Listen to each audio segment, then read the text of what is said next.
Cleveland Browns, I don't know how y'all messed this one up. Myles Garrett is absolutely pissed, and he has every right to be. Let's be clear. You guys had Myles Garrett sitting in on interviews with coaches, and it's very clear. Myles Garrett, Denzel Ward, all of your best players came out and said they would love for Jim Schwartz to be the head coach. Myles Garrett is pissed. You see the post that he put on Instagram. He got the Popeyes lady. I'm tired. Myles Garrett is tired. And this is a dude we already saw demand a trade once before. We got to get into this. Welcome to Keep the Vision. Make sure you like, comment, subscribe, share the channel. Hit that bell notification to hype the video. We got to get into this, man. Myles Garrett took to Instagram to post and let it be known he is tired. He's sick and tired of this. Bro, this dude could demand a trade. We've seen him do it before, and he let it be known. He wanted Jim Schwartz. Denzel Ward let it be known. He wanted Jim Schwartz. Y'all went and got Todd Monken. First of all, it's coming out. Y'all know these dudes did not even ask Jim Schwartz if he would be okay with Todd Monken being the head coach and him staying as the DC. They didn't even ask him. He's blindsided. This is nuts. They put it out there on ESPN Cleveland. We gonna get to the tape. This is crazy, man. This is wild. But it's the Browns being the Browns. And this is why certain teams and certain franchises will never be good. This is why, man. The owner's getting away. Andrew Berry did not want Todd Monken. It's out there, guys. It's out there. This is not an Andrew Berry pick. This is a Jimmy Haslam decision. But Andrew Berry definitely gonna get his ass fired behind it. We got to get to what they had to say on ESPN Cleveland.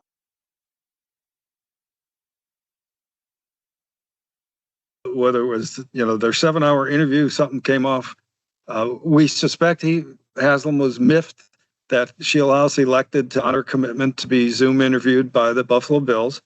But when they passed on him, the Browns went back and did a Zoom interview, another Zoom communication with Shieldhouse, and it appeared Haslam might be changing his mind. Yesterday. This was yesterday, around 4 p.m., yes. And agreeing to it. I don't know what happened today. Okay, what triggered this. Or last night. Yeah. So then it came down to Monken or Schwartz. And again, I think Haslam and Andrew Berry in concert believed they needed an offensive coach and hoped that Schwartz would stay and that would be their presidential ticket. So, all right, let's get to the Schwartz factor of this because there's a lot here. So let's go through these reports, Tony.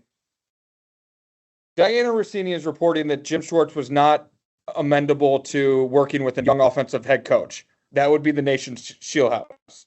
What do you think there? Do you think that Schwartz told him that? If that's true, do you think that the Browns knew that and that's part of the reason that Jimmy didn't want Shieldhouse?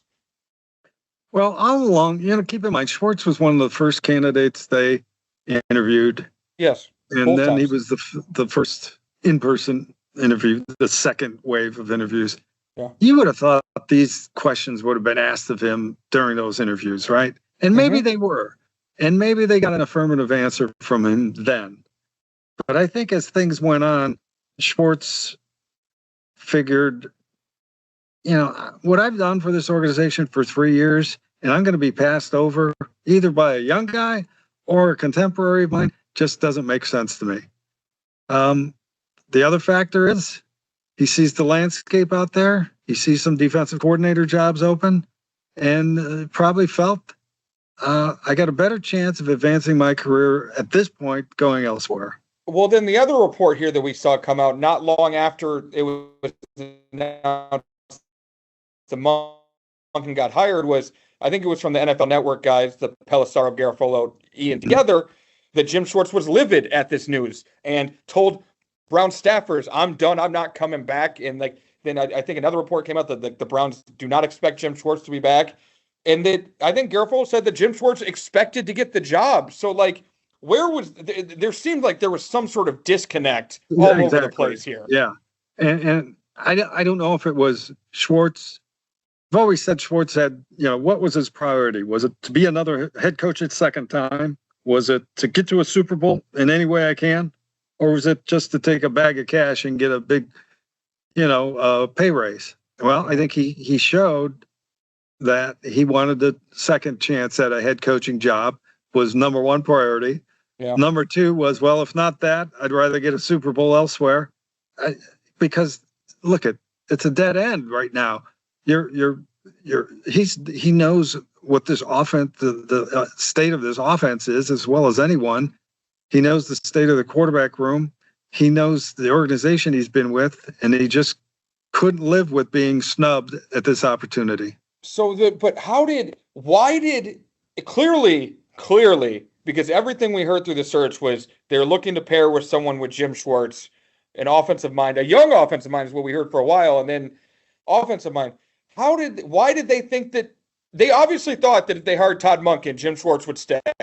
They were obviously very wrong about that. So, how do you get there? Either that or Schwartz just changed his mind and said, no, I won't. Because he didn't think they would actually hire Todd Monken probably. The question should have been asked candidly. Would you stay if we hired Todd Monken? And before you hired Todd Monken, you should have known that answer. Yeah. So now, what do the Browns do? Well, I think what's more important than the PR aspect of this is the locker room. And we know at least half of the team loved him. And I think there's even guys on the offensive side. Offensive players were fans of Jim Schwartz too. Yeah. So how do you salvage their respect and trust and confidence now? And it depends who they bring in as defensive coordinator now. If in fact Schwartz leaves, I know he's still got 1 year under his contract, but you cannot hold it against them. You've made all these changes, and they've let Shanahan and Callahan leave for lesser reason than this. Yeah. So then also there's news coming out that Bubba Ventrone's leaving too. I mean, that's not a huge shock to anybody. But Tony, now they kind of everything we heard going into the search was they wanted to keep some sort of continuity to everything. The whole coaching staff is probably going to be different now. Conceivably, they could promote one of their defensive assistant coaches, Jason Tarver, or the defensive line coach, Brandon Lynch, the quarterback coach. Banda got interviews. Yeah, they could consider that, to maintain some continuity there. I brought up the name Anthony Weaver, who's a highly respected defense coordinator, who was part of the Miami firing. And as far as I know, he's interviewed for head coaching jobs, but he's still technically unemployed.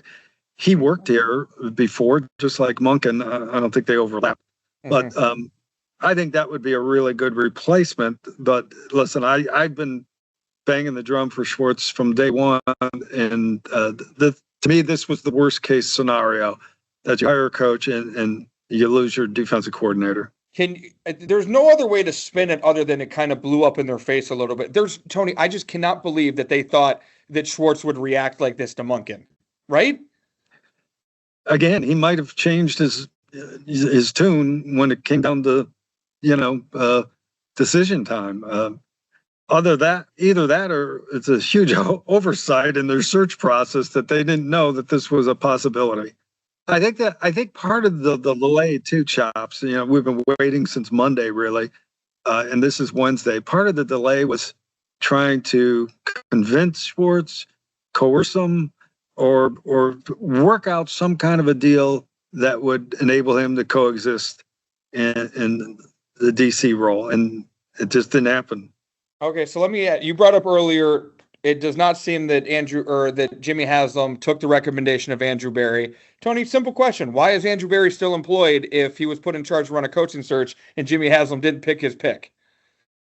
Yeah, well, there are much bigger other tasks for the GM, and that starts this week in Mobile for the Senior Bowl. And I don't and then there's the draft preparation, and it's all Andrew's personnel staff. So you can't dissemble that now at this stage of the offseason, right at the onset of the draft season. So I don't think anything would be done immediate, but this is a clear sign that the owner didn't trust the GM's judgment. But that was on this issue. There's still personnel issues, and maybe Andrew could have another great draft, knock it out of the park. But basically, that, you know what that answer is, Chops? He needs Andrew at this point.